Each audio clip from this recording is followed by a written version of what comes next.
Good morning, everyone.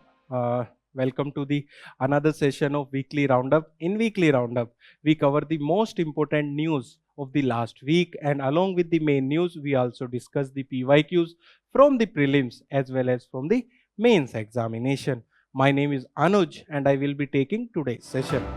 In today's session, we will be covering 5 main news, 7 quick update, and 1 place in news. The first main news is about the demographic transition, the theory and implications on India. Then we will be discussing about simultaneous election. Then the next news is about the Indus Waters Treaty, as India have rejected the Court of Arbitration ruling on India's Indus Waters Treaty. Then the next news, Bharat Maritime Insurance Pool. And the last main news is the consensus building a solution to India's federalism challenge. So these are the 5 main news. After that, we will be discussing the features of Indonesia in place in news and then quick update. So this is the brief about today's session. Let us start the session with the first main news. So the first main news is about the demographic transition, its theory and implications on India. In this news, we will be covering how demographic transition is interlinked with the economic development. It is related to paper 1, where syllabus talks about populations and associated issues. Let us understand this news in detail. First of all, the development. Why we are discussing this news. So the development is that the Andhra Pradesh Chief Minister has recently announced financial incentive for third child and fourth child through transition demographics.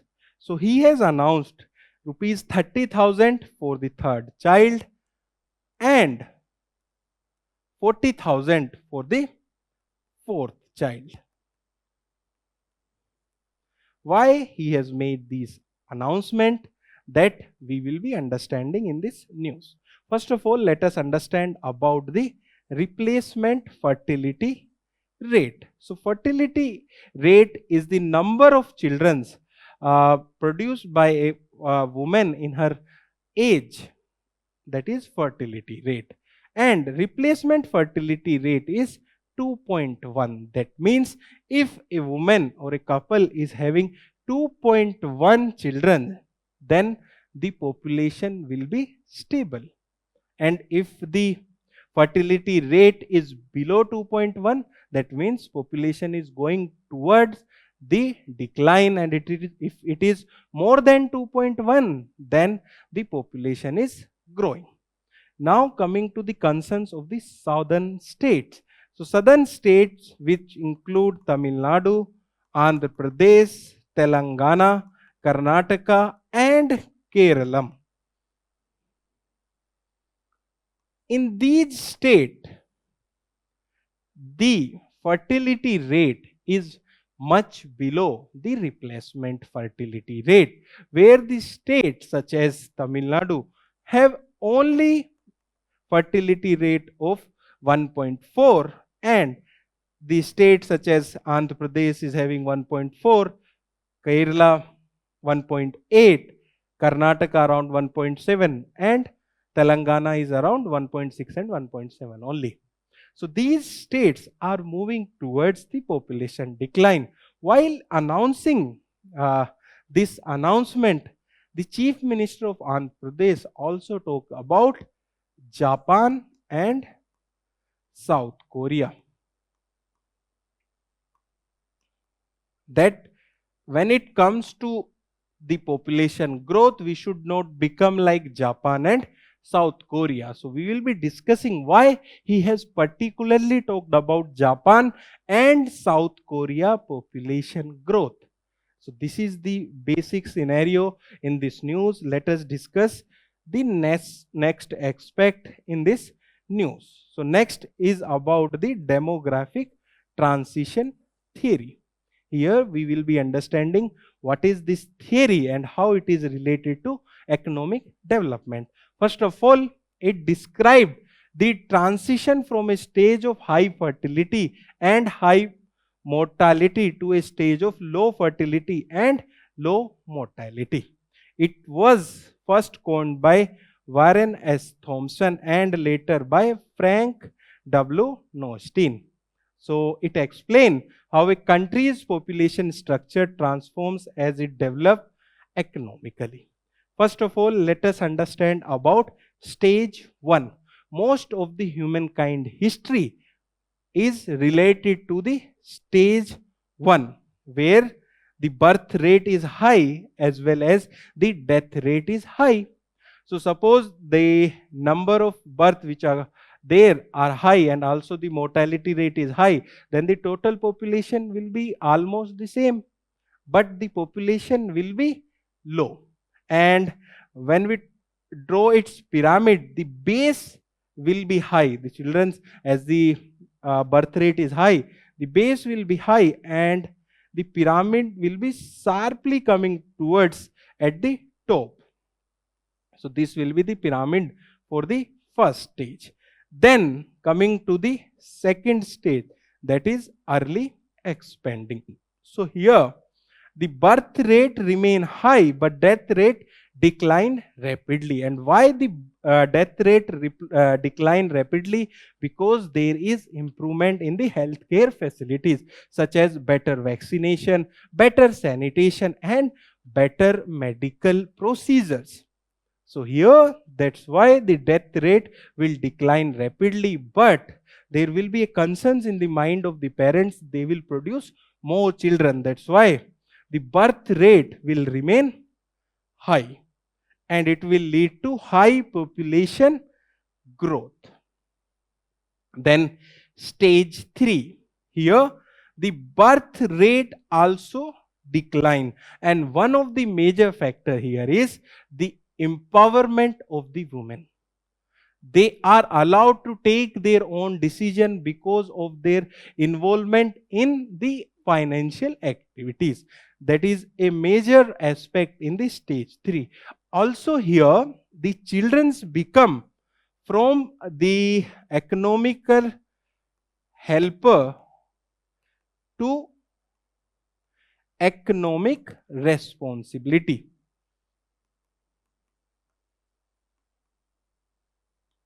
What does it mean? So basically it means till stage 2, most of the parent thinks that more the number of child, the more numbers of economic help it will provide. But after stage 3, the parent thinks children as economical burden. That means that they have to provide better health care and better education for their improvement in the future. So that is the basic reason that the fertility rate in India is declining, because the cost of the education and the healthcare is increasing much faster than the increase in the incomes of the population. Then stage 4, here there will be decline in the birth rate and there will be low death rate. Then here as well the population growth will be there, but it will be at very slow stage or the slow pace. Here it is the population, and in the last stage that there will be very low fertility rate and population aging. Here the population will decline. When we talk about India, India was there in stage 1 till independence, and after independence till 1980 we were there in stage 2. Presently most of the states are there in stage 3, but southern states are there in stage 4 and they are moving towards stage 5. What is stage 5? There will be population decline, there will be very low fertility rate, and there will be population aging.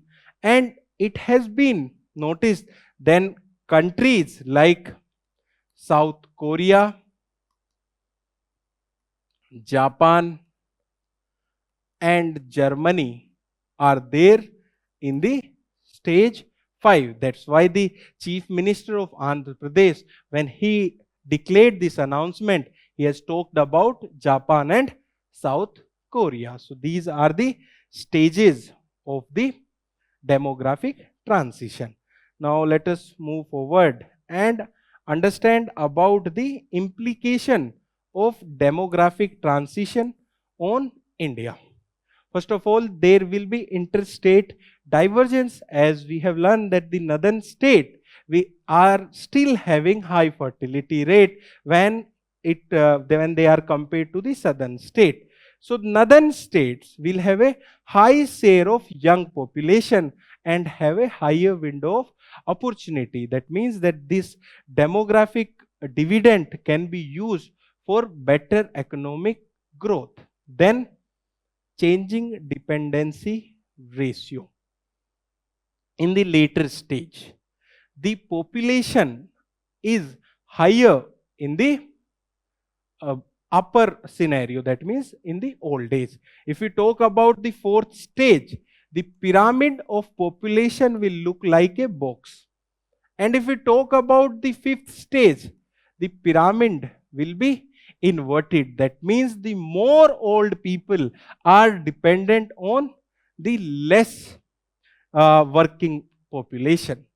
So that is the reason that by the year 2050, 1 in 5 Indians will be aged 60 or above. That will amount to 349 million people, up from the 149 million. Next, the fiscal issues as well. Who contribute more towards taxation? The working age population. Who have more pensions role, or who are more dependent on the pension? They are the old people. That is the issue of fiscal. That means the aging state may experience shrinking tax base, as there will be decline in the working population. There will be rising pension and the healthcare expenditure. It is obvious that the old people will need better healthcare facilities and the more healthcare facilities. And lastly, the political.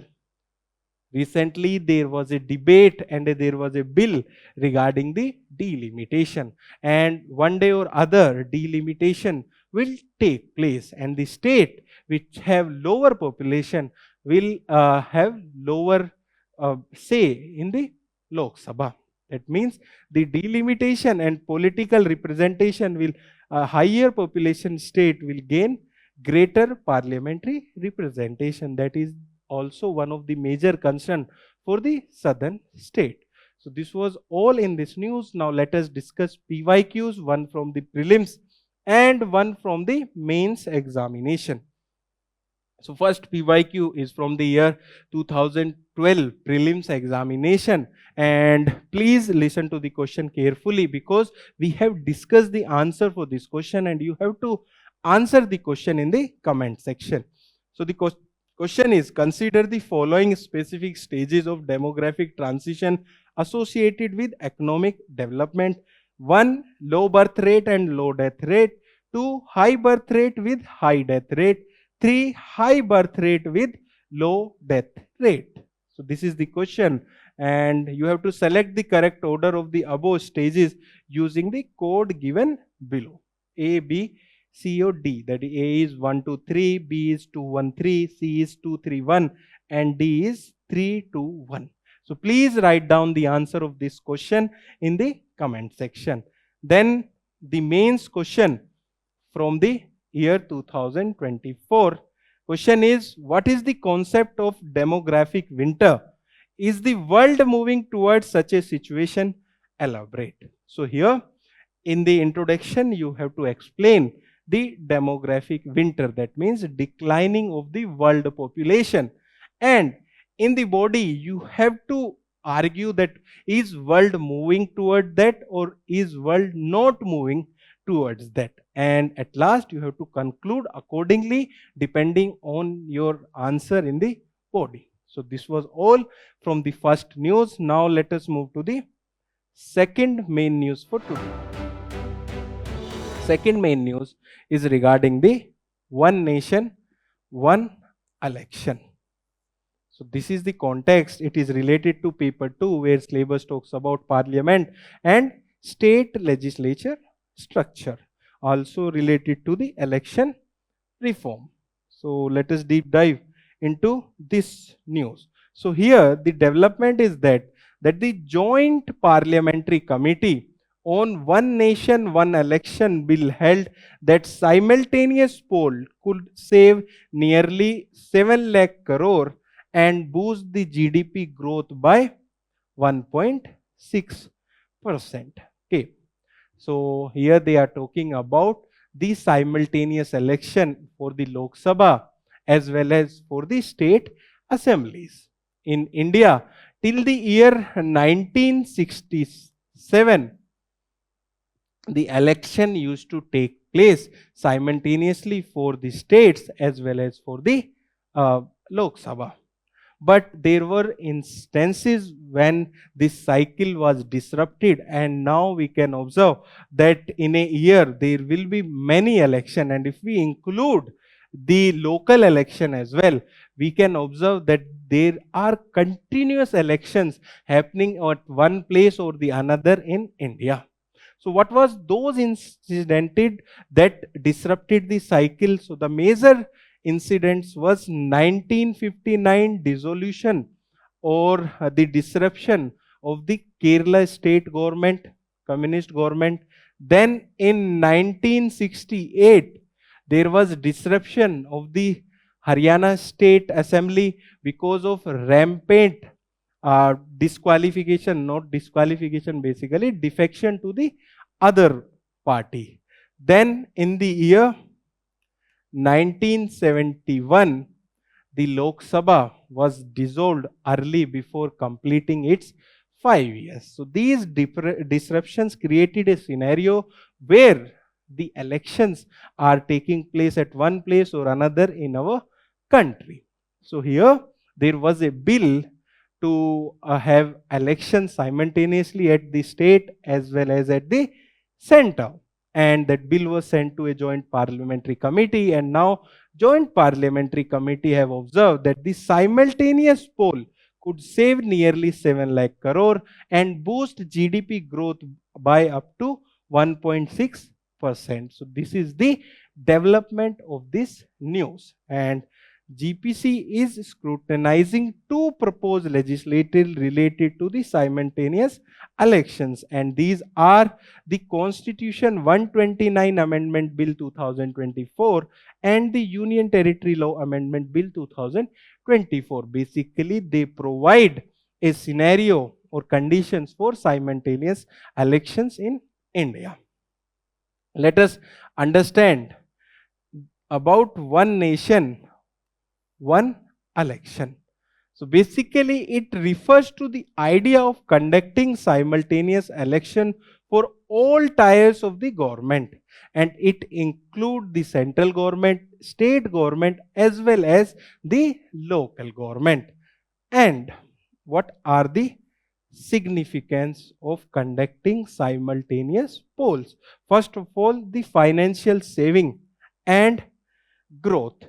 As you might be aware that conducting elections is a costly affair. The 2019 Lok Sabha election costed around 6,000 crore rupees, or there was a expenditure of 6,000 crore rupees according to ADR report. So there will be reduction in the cost of conducting election and streamlining the time consumption process, aiding the economic growth. Then second significance is about the prevention of policy paralysis. Let us understand with an example. So in the last term of Maharashtra state government term, around 300 days in 5 years, there was the model code of conduct. And in model code of conduct, you cannot announce the new policies or new schemes. So there is a policy paralysis. That means that there will be frequent elections. If there are frequent elections, it lead to repeated imposition of model code of conduct which disrupt the development activities. So here when we were talking about the last terms of the Maharashtra state government, so out of 5 years, around 300 days was the model code of conduct was imposed due to various election, that might be the Lok Sabha, that might be the various local elections as well.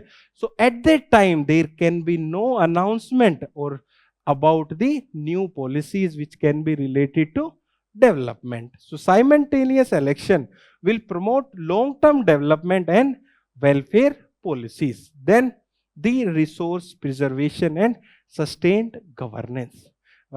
You might have observed that the workers or the election commissioner involved, the various machineries or the local administration such as teachers and other local officials, and these elections are conducted in schools mostly, so that disrupt the education as well as the whole governance system. Here it minimizes the frequent diversion of administrative machinery such as teachers and security forces, because police and paramilitary is also involved to conduct the elections.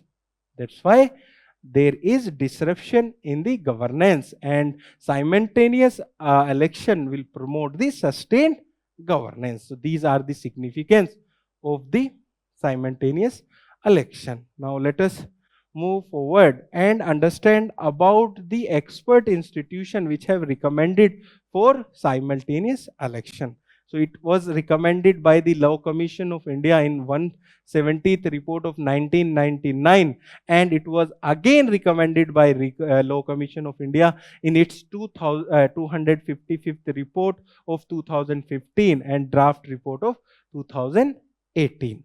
Then Parliamentary Standing Committee report in 2015 also supported the one nation, one election. Then the working paper of Niti Aayog also supported the one nation, one election, and also provided ways how it can become feasible. Then high level committee which was chaired by former President of India, Ramnath Kovind, and it recommended the phased implementation. So election to the Lok Sabha and State Assembly together and to local bodies within 100 days after that. That means that the state election and the Lok Sabha election can take place simultaneously, and after the conduct of these election, after 100 days, there can be conduct of local elections. So these are the expert institutions which have recommended for one nation, one election. So now let us understand about the challenges as well. First of all, there are constitutional as well as legal hurdle. So there will be amendment to the constitution provision related to Article 83, which talks about the term of Lok Sabha, and the Article 172 which talks about the term of the state assemblies, and 327 which talks about the electoral rolls, and changes to the Representation of the People Act 1951 are required. That means there will be change in the constitution to bring this act. Then there will be premature dissolution. So example is, suppose there is a hung assembly or government failing to no confidence motion before completing its term. Let us understand it with an example. Suppose we are conducting election in the year 1935 in the Lok Sabha and in one state, for example, Uttar Pradesh. And in Uttar Pradesh, there is no majority of the power. That means no political party got the majority. That will lead to hung assembly. That will necessitate the elections again. And one more scenario, suppose there is formation of government here, and in the year 1937, there is passage of no confidence motion and government have failed. So according to this, they have to be conducted election in the year 1940, but in Uttar Pradesh there is a governance issue. That means not governance issue directly, but there is no government because of hung assembly or passage of no confidence motion. What would be the scenario in such cases? That will the premature dissolution. Then logistical deficit. So conducting election in a very short time will demand a massive infrastructure scale up, including an estimated rupees 9,300 crore for additional EVM and VVPATs. Then overshadowing of local issues. Okay, suppose people are given choice to vote for 2 times in a particular day for state election and for the national election. So it is very rare that the people will vote separately. It is observed that most of the people vote for a single party in the both elections. So that means that it may lead to nationalization of local issues, potentially marginalizing regional parties and local development issues. So this was about this news. Now let us discuss PYQs related to this news. First PYQ is from the year 2020. So according to the Constitution of India, a person who is eligible to vote can be made a minister in a state for 6 months even if he or she is not a member of the legislature of that state. So here you have to understand about the qualification required. So qualification required to become a legislature member of a state is age required of 25 years of age, but for voting the lower age is required. So that means a person who can vote cannot become the member of legislature before attaining a certain age. That's why this statement is not correct. Statement 2. According to the Representation of People Act 1951, a person convicted for a criminal offence and sentenced to imprisonment for 5 years is permanently disqualified from contesting an election even after his release from prison. Okay, he or she is not permanently disqualified. So both these statements are not correct. Answer is neither 1 nor 2. Let us discuss the mains PYQ. First PYQ is from the year 2017. Question is, simultaneous election to the Lok Sabha and state assemblies will limit the amount of time and money spent in the electioneering, but it will reduce the government accountability to the people. Discuss. So here you can divide the question in IBC format, that is introduction, body and conclusion. In introduction, you can write about the simultaneous election, what it means, so you can also talk about the new bill. Then in the body, either you will be supporting, before either supporting, you will write about its pros and cons, and then you will conclude accordingly. One more PYQ from the year 2018. So the question is, in the light of recent controversy regarding the use of electronic voting machine, EVM, what are the challenges before the Election Commission of India to ensure the trustworthiness of elections in India? Again, the IBC format, introduction, body and conclusion.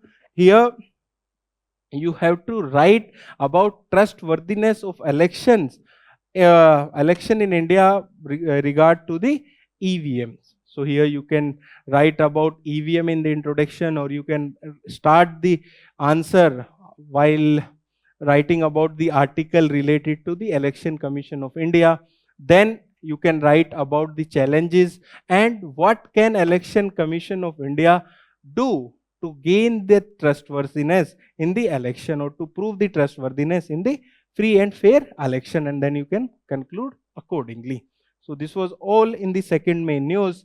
Now let us move to the third main news. So the next news is about the Indus Water Treaty. Here the context is that the India have rejected the Court of Arbitration ruling regarding the Indus Water Treaty. In this news, we will be learning why India have rejected this Court of Arbitration award and what is this Indus Water Treaty. It is related to paper 2 where syllabus talks about India and its neighborhood relation. Let us discuss this news in detail. First of all, the development. So the development is that India has never recognized the establishment of Court of Arbitration and has kept the Indus Water Treaty in abeyance. Okay, so it is our stand that water and terrorism cannot go in hand. So we have kept the Indus Water Treaty in abeyance. That is, we have temporarily suspended the Indus Water Treaty.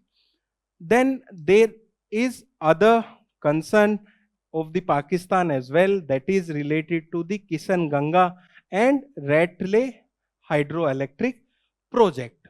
So basically Kishan Ganga hydroelectric project is on the river Kishan Ganga, which is a tributary to the river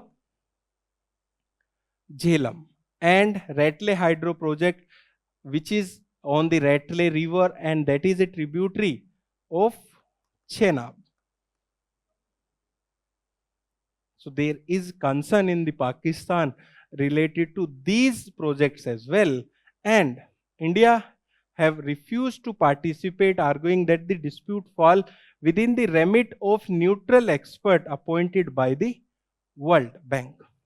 So let us understand why India have rejected these awards and claimed that this is illegal. First of all, in the Court of Arbitration, there should be 7 members. 2 from India, 2 from Pakistan and 3 as neutral members. India has never sent any member to Court of Arbitration. So presently there are 5 members without Indian representation. Second, why India have rejected it? Because India is saying that there is a procedure given under Indus Water Treaty where you have to first go to the neutral expert which are established by the World Bank before going to the Court of Arbitration. So India is saying if you are going directly to the Court of Arbitration without consulting the neutral experts, that is not following the treaty. That's why these awards are illegal and not applicable to India.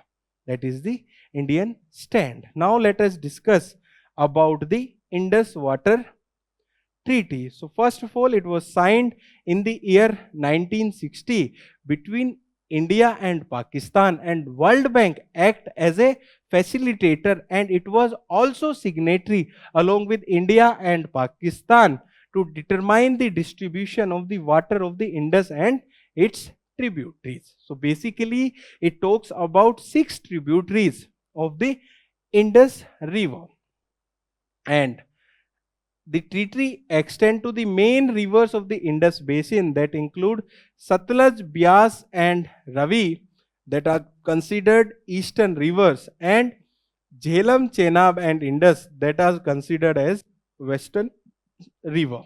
So all the waters of the eastern rivers, that is Satluj, Bias and Ravi, were allocated to India for her unrestricted use, while the water of the western river that include Jhelum, Chenab and Indus, in that India is obligated to let flow all the water of the western river except for the domestic use, non-consumptive and other uses permitted under this treaty. So this is how the Indus Water Treaty divides the water of the tributaries of the Indus River. It divides into eastern and the western river. In the eastern river, it includes 3 rivers, that is Satluj, Bias and Ravi. In the western rivers, it includes Chenab, Indus and Jhelum river.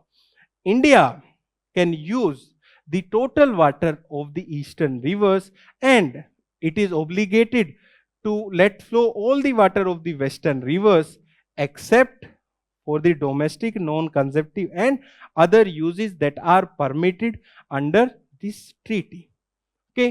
Now let us discuss about the dispute resolution under the Indus Water Treaty. Suppose if there is a dispute, that should first go to the Permanent Indus Commission. So they provide a commissioner from each country which meet annually, alternative in both countries.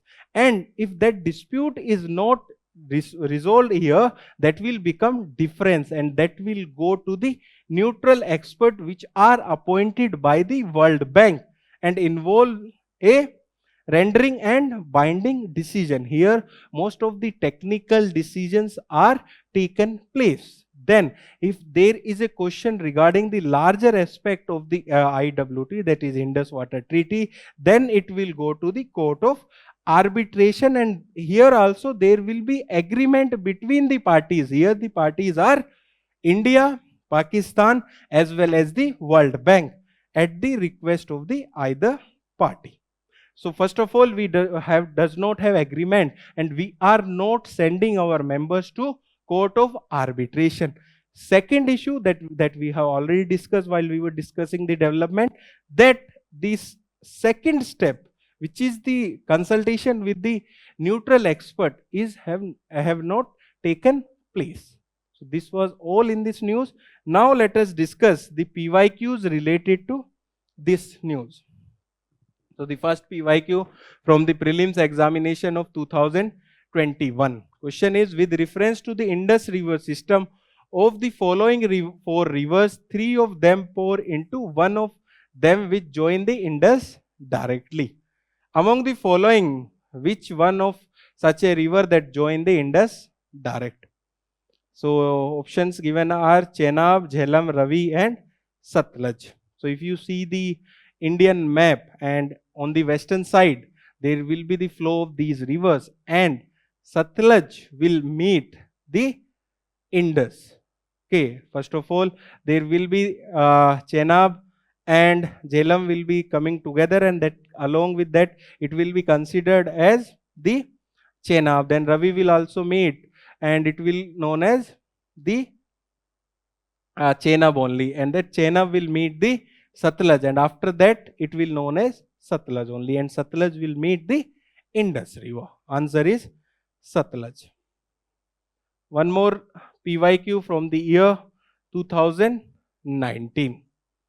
So question is, consider the following pair. On the left side it is glacier, on the right side it is river. So one, Bandarpuch, Yamuna. Okay, Yamuna emerged from the glacier Bandarpuch. Second, Barasingri, it is the birth point of the Chenab. Then Milan, it is not the birth point of Mandakini, it is for the Gori Ganga. Then Siachen, it is the glacier point for Nubra river. And Jammu, it is for Teesta river, not the Manas. So answer is 1, 2 and 4. So answer would be A. 1, 2 and 4. With this we have completed the third main news. Let us move to the next main news. The next main news is about the Bharat Maritime Insurance Pool. In this news we will be learning about this pool and why it was required. It is related to paper 3 where syllabus talks about economic development. Let us deep dive into this news and understand this in complete detail. So the development is that the Bharat Maritime Insurance Pool, which aims to facilitate the continuous maritime insurance coverage and insulating India's maritime trade from global volatility. So basically what is happening is that the Strait of Hormuz is under threat of attack. So many ships are not passing from here, because one of the reason is the attack from there can be attack from the Iran. But the other reason is that many insurance companies are saying that we want to provide the insurance if you flow through this region. That means if there is any destruction to the ships or the goods which are there on the ships, there will be no insurance for that. That's why many ship owners are not allowing their ship to pass through Strait of Hormuz. That is creating a situation which is hampering our energy security and other trades as well. And our country does not have large insurance which can provide the insurance for the maritime, because in one ship there can be a goods of around 3000 crore or more than that as well. So government is coming and saying that we will make a Bharat Maritime Insurance Pool that will facilitate the continuous maritime insurance coverage. So this is the development of this news. Let us move forward and understand about the BMI pool. So basically it is a government backed maritime insurance pool with a capacity of 1.5 billion and a sovereign guarantee of 12,980 crore, that is 1.4 billion US dollars. Think of it like an example. Suppose you are 10 friends. Okay, you are pooling money together for some scenario, and if there is a shortfall in the money, then your parents are pitching in to provide that deficit. Here the parent is the government and the friends are the insurance companies. So basically various insurance companies are coming together and forming a pool which is also backed by the government. That is the basic meaning of BMI pool. It will be there under the Ministry of Finance, under the Department of Financial Services. And what it will cover? It will cover the risk including the hull and machinery, basically the risk to the ship, then to the cargo, that means to the goods on the ships, then protection and indemnity, that means the third party insurance. It will be provided for issues such as pollution or the injury to the crew member. Then the war risk as well. Suppose there is a war going on in the such as which is going on the Strait of Hormuz. For that also it will provide the insurance, and it will provide the insurance for the Indian flagged or controlled vessels as well as the vessel which are destined or starting from India. So it will provide insurance for two type of ships. One which have Indian flag, that means it is controlled or owned by India or the Indian citizen. Then a vessel which is destined to India or starting from India. That means we are acting like insurance provider on a larger scale, so that there is more trade in the sea.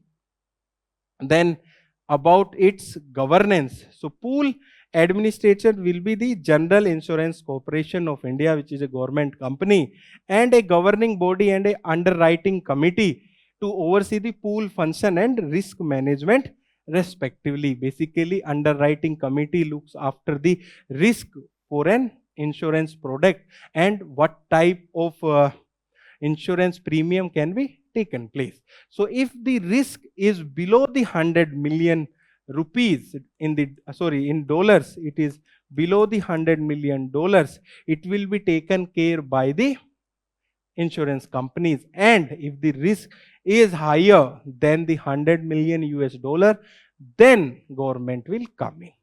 Okay, so this is about the BMI pool. Now let us understand about what was its need. First of all, about addressing the geopolitical volatility. Okay, why there is war going on in Ukraine and Russia? There is war going on in the Western Asia, and that create a global volatility, and Middle East tension have drastically increased the maritime risk. That's why many ships are strengthen, or many ships are stuck in the Strait of Hormuz. And example here is given of the disruption in the Red Sea, which have taken place when a ship was strengthened, or the when one ship was stuck in middle of the Red Sea. State of Hormuz also have the issues and have increased the insurance premium. There have been increase in the insurance premium, and some of the insurance provider are saying that we won't provide the insurance facility if you are going into the Strait of Hormuz. Then it will mitigate the impact of sanction. So basically, America is sanctioning many countries. Previously, we were using the insurance companies of the Russia, as now there are sanctions on the companies of the Russia as well. So we cannot use the Russian insurance companies. So if we have our own insurance company or insurance pool, then we don't have to fear from any sanction. Then there are other significance as well, such as develop the domestic expertise in the underwriting and the claim management. That is, how much premium should be charged for how much risk. Then there will be reduced foreign exchange outflow, because we will be less dependent on the foreign insurance companies, which are mostly there in the Western countries and the Singapore, and we are paying those premiums in dollars. So if we have our own insurance company, we will pay in the rupees in our own country itself. Then it will enhance the India's maritime self-reliance as well as financial sovereignty and trade security as well. Now let us understand about the India's shipping industry.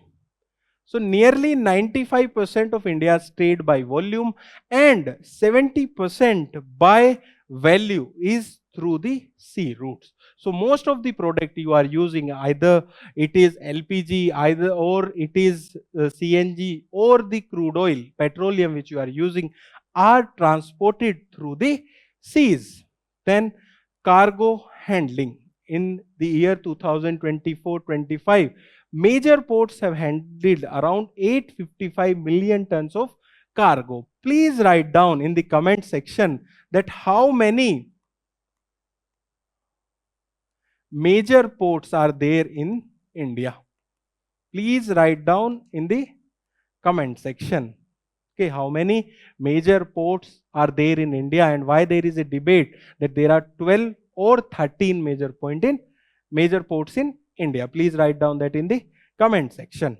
Then about the domestic fleet strength, there are 1,549 that represent only 1.2% of the global shipping fleets. That means we have less ship as when we compare our potentials. Then India contribute less than 1% to the global commercial shipbuilding. Shipbuilding industry is not that developed in India. Then lastly, workforce, 12% of the global seafaring workforce, that is among the top 3 global suppliers. So this is about the Indian shipping industry. Now let us discuss one mains PYQ from this question. So this question is from the year 2017, and question is, the question of India's energy security constitute the most important part of India's economic progress.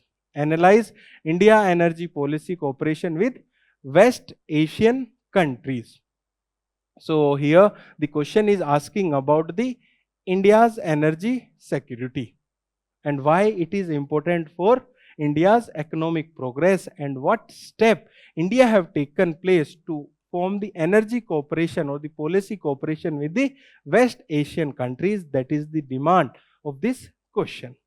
Now let us move to the last main news for today.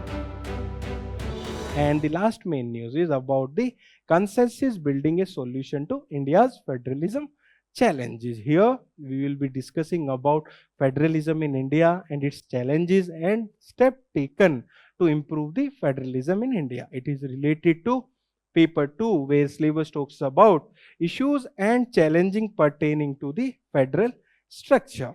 Let us understand this news. So the development.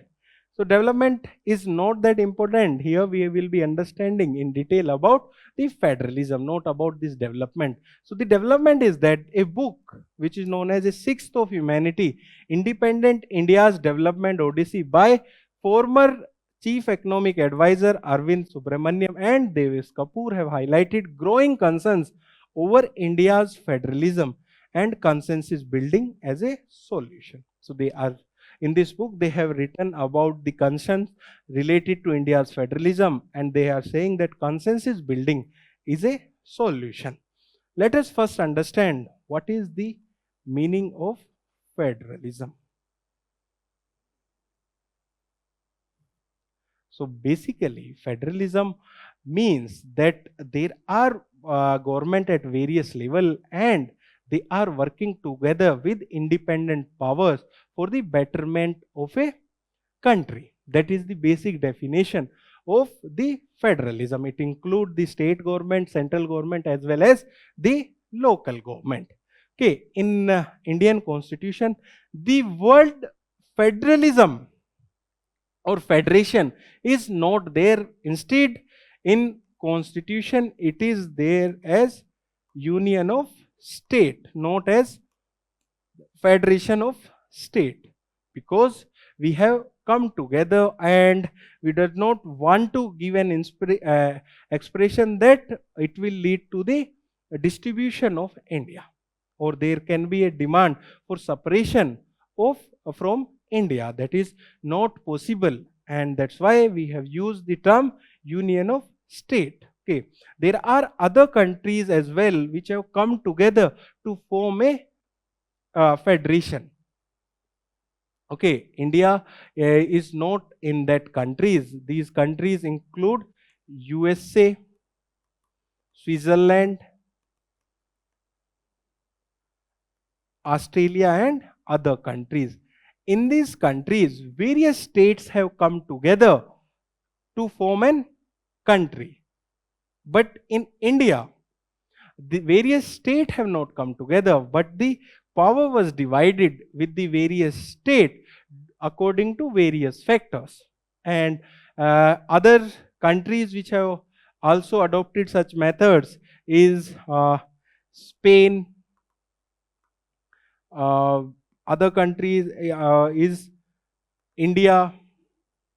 Okay, so these countries have this type of federation where there is division of power based on various factors. The other countries also include the Belgium as well. Okay, so this is about federation. Now let us move forward and understand about the challenges to federalism in India. First of all, the divergent regional performance. So various states, mostly the states of the southern India and the western India, are performing better in the economic term when compared to the other states, and they are feeling that they are taking the burden of the less developed state. That is the one diverse regional performance. That is one challenge. Here the developed state feel penalized for better economic performance with growing gap between the state's economic contribution and finance commission transfer. Then combative federalism. It means there is increasing unilateral central decision have weakened the consultation and cooperative federalism. So there is more negative competition or in the form of combat between the center and the state. And here example is that the 2020 Indian Farm Laws, even the agriculture is state subject under 7th schedule of Indian Constitution. So these laws was made by the central government which was related to agriculture, even though agriculture is under the state list in the 7th schedule. And sometime the central government transfer the subject from the state to the concurrent list, and it have taken place in the year by the 42nd amendment in the year 1976. So there was transfer of 5 subjects from state subject to the concurrent subject, which include forest, education and other subjects. Then rising democratic deficit. So there is frozen representation in Lok Sabha, which is based on 1971 census, and to avoid the penalizing the state controlling the population growth. But it is leading to a situation where the state with larger population are saying that their representation is not there in the Lok Sabha. Okay, for example, suppose there is a class which have 50 members and there is a class there, if there are 500 members and both of them is sending one class representative, that means the class with 500 member will have lesser representation. Then the increasing instance of the centralization. Here there are usage of central institutions such as the CBI as well as the issues related to the governor under the Article 200, okay, which is related to the passage of bill of the state government or the state assembly. So these are the challenges related to federalism in India. Now let us move forward and understand about various initiatives to increase the federalism in India. First of all, federalism is a basic structure under the Indian Constitution, and there are various initiatives to promote the federalism, one of which is Interstate Council, which was established under Article 263 to promote coordination between center and state. Then there is establishment of GST Council under the Article 279A with members from center as well as state to decide on the GST policies. Then there is establishment of the institutions such as Niti Aayog, which include the cooperative federalism. Then other methods are 10% horizontal tax devolution based on contribution of GDP, that limits or that solve the one of the challenge or one of the issue of the southern state. Then there is 73rd and 74th constitutional amendment, which have led to local bodies and more strengthening of federalism. So these are the initiatives to strengthen the federalism. There are other initiatives as well, such as lowering of the centrally sector schemes. Okay. Now the last slide in this, it is related to the solution to promote the federalism. Okay. One is implementing the Sarkaria Commission recommendation. So the Sarkaria Commission was formed to help to bring the more coordination in center and the state government.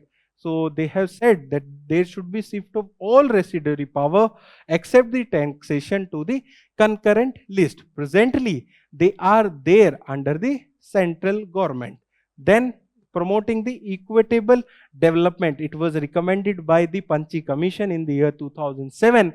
So they have recommended that there should be equal distribution, equal growth of the all the regions in India. Then there is enhancing the consensus through the key institutions such as Interstate Council, GST Council, as well as Niti Aayog that we have learned in the last slide. Okay, now let us move forward and understand the PYQs related to this news. First PYQ is from the year 2017. It is which one of the following is not a feature of Indian federalism? A, there is an independent judiciary in India. Okay, this is true.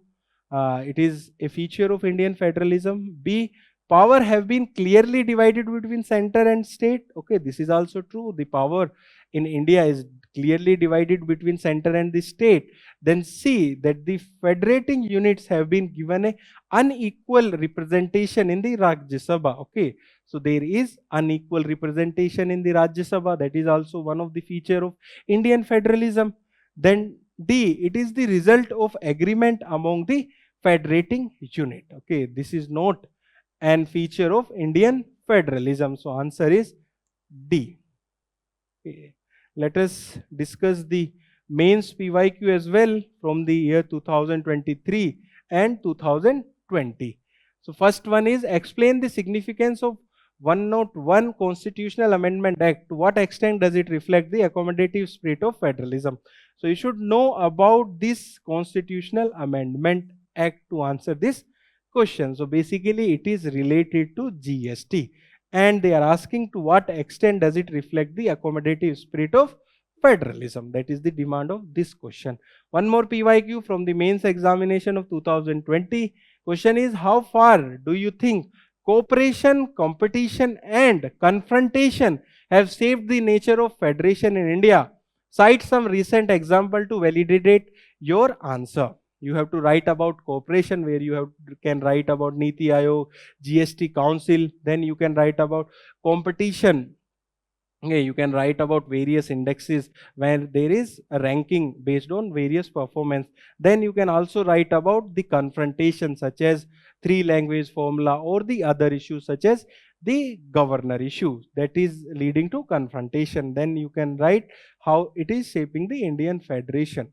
Okay, these are the example. Okay, so this is the demand of this question. With this, we have completed the main news for today. Now let us discuss the place in news for today. So place in news for today is Indonesia. And the context for this news is that the Dukkano volcano have erupted in Indonesia, North Maluku provinces. So in place in news, we cover the features related to the country that we are covering, or the place we are covering. First of all, its location. It is located between Indian and Pacific Ocean. So here it is Indian Ocean and here it is Pacific Ocean. It is located between them. Then the major islands are Sumatra, Java, Kalimantan and Sulawesi and Papua. So these are the major islands. One question in the prelims exam of the year 2017 UPSC have asked that Andaman and Nicobar is located near to which one of the island. So for answer for that question was Sumatra Island. Then it share boundaries, land boundaries with the East Timor. It is the 11th country in the Asian. Other country is Papua New Guinea and Malaysia. Then global role, it is founding member of the non-aligned movement along with the India. Please write down in the comment section what are the other three countries which were the founding members of the non-alignment movement. Out of 5, 2 are Indonesia and India. There are other 3 countries as well which are founding members of non-alignment movement. Please write down the name of those countries in the comment section. Then about the tectonic setting. So basically it is located at the convergence of tectonic plates which are part of ring of fire. And as it is located at the convergence of tectonic plates, there are various natural disaster, which is volcano as well as earthquake. Here volcanism, presence of 100 plus active volcanoes. Examples are Mount Malapi and Mount Krakatoa. And climate, as it is located near to the equator, there is tropical climate. So these are the feature related to Indonesia. Hey, now with this we have completed the main news and the place in news. Now let us discuss the quick update related to this news.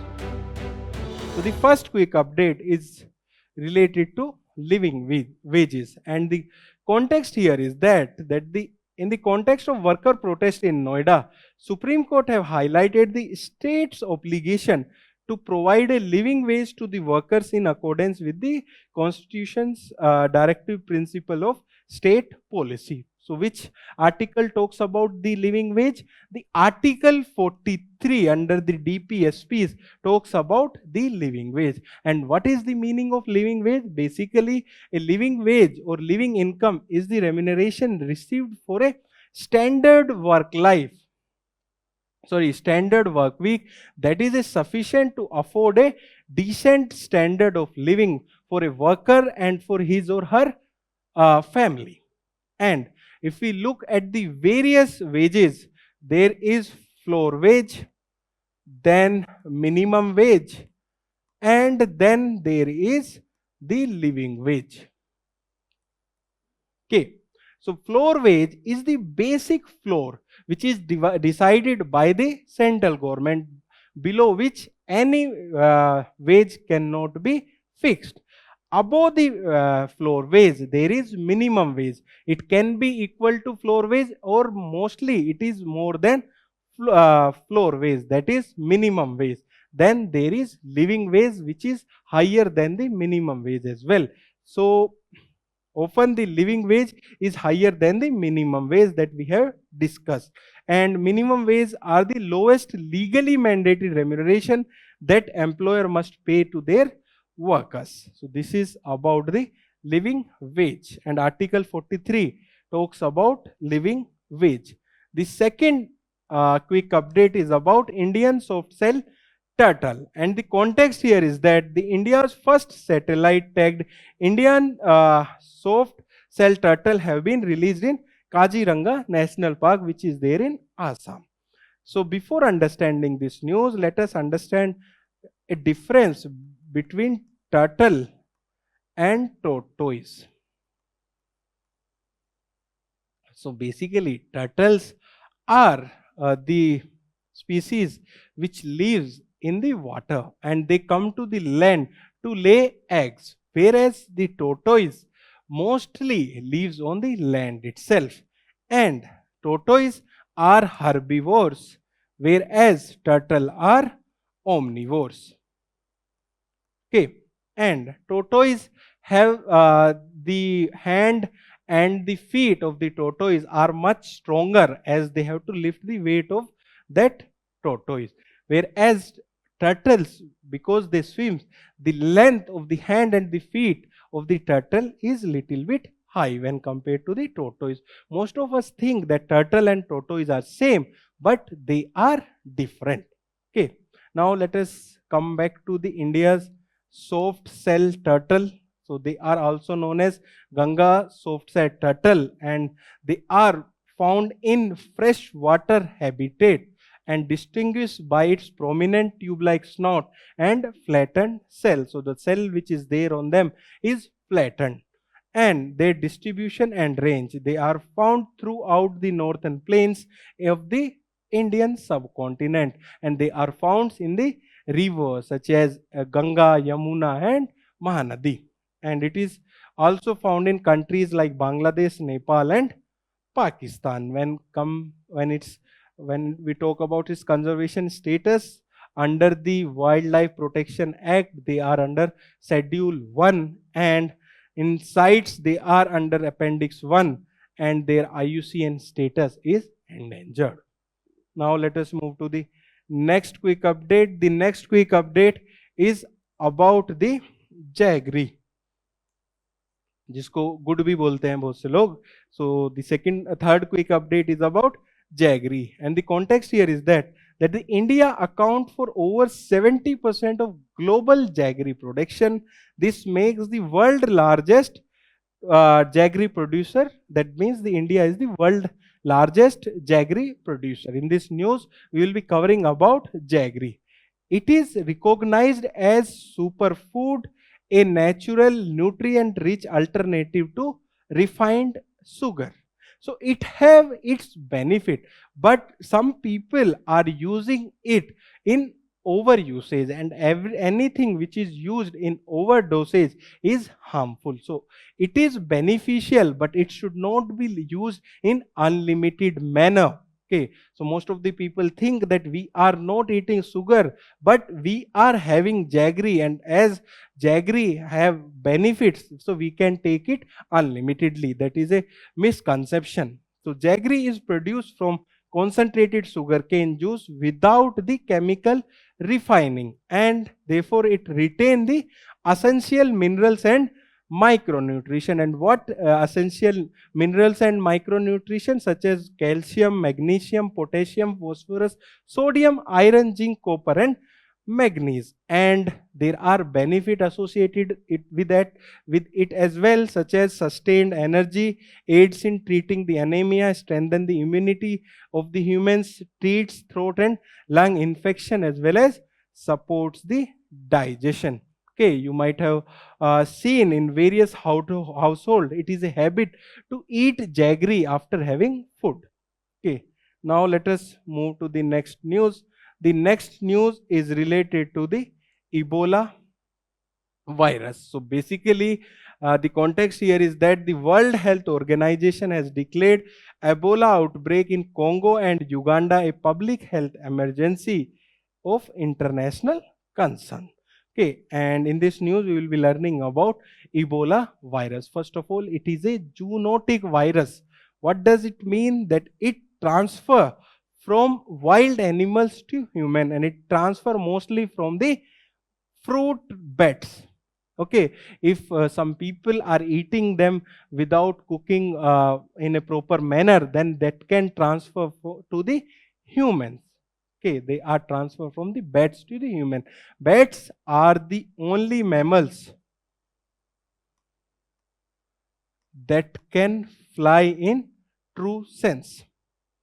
Then when it human come into the contact to this Ebola virus, that can spread from one human to the another human. And Ebola virus disease is a rare but severe illness in humans, and it has various strain, and for other strain there is the vaccination, but for this strain which has been in the population, or which has been outbroke recently, there is no vaccination available. And transmission medium of it is contact with the blood, secretion, organ, or other bodily fluids of the infected person. That is the transmission medium. Okay, now let us move to the next news. Next news is about silver. And the context here is that the government has shifted silver import to the restricted category and imposed a 15% import duty to curb the rising import. As you might have seen, that rupee is falling due to large import, so that to stop the import, that this step has been taken. Now let us understand about silver. So it is a relatively soft and shiny metal. So it is relatively soft, not soft. Then what are its application? Basically, it is highest electrical and thermal conductivity, make it an indissoluble for electronic circuit board, connectors, batteries, and automotive system. So basically, they have very high electrical and thermal conductivity. That's why they are used in various electric components such as circuit board, connectors, batteries, and automobile system.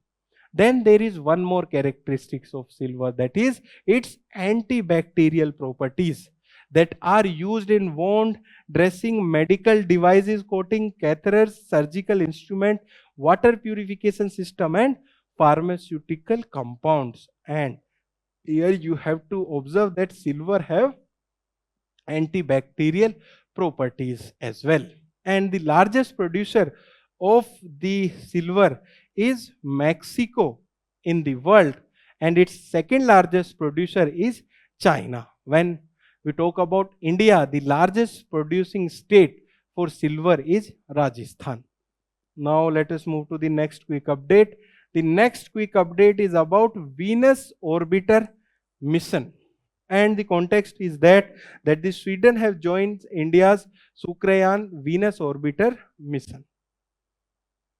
So Venus is the hottest planet in the solar system. Basically, Mercury is very close to the sun, but even then the Venus is having the higher temperature. That is due to its composition, because it has more carbon dioxide. Then Venus is nearest to the Earth. Okay. Now let us understand about the Venus orbiter mission. So it is India's first scientific mission designed to explore the planet Venus, which was approved in the year 2024. And its objective is to for better understanding of Venusian surface and subsurface, atmospheric process and influence of sun on the Venusian atmosphere. So basically here there is continuous fall of acid rain due to the presence of the high carbon dioxide. Okay, and it is planned to launch in the March 2028, and ISRO will be responsible for development of the spacecraft and its launch, and it will launch by the vehicle that is LVM-3. Hey, now let us move to the next quick update. The next quick update is about dollar rupee swap. So the context here is that the RBI have announced $5 million rupee swap auction for tenure of 3 years to inject liquidity.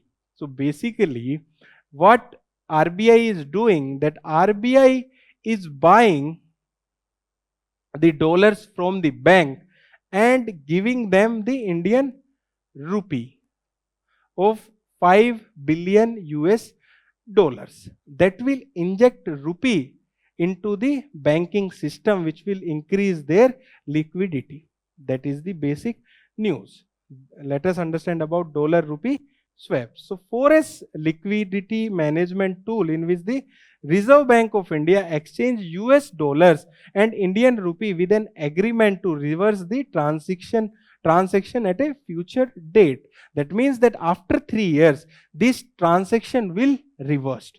Then what is the purpose? It is to manage the rupee liquidity in the market, stabilize the forex market, and reduce the exchange rate volatility. So that is the reason that RBI is doing, and it is also to stabilize the fall of Indian rupee. Okay, so with this we have completed all the news for today's session. Thank you and all the best for your preparation.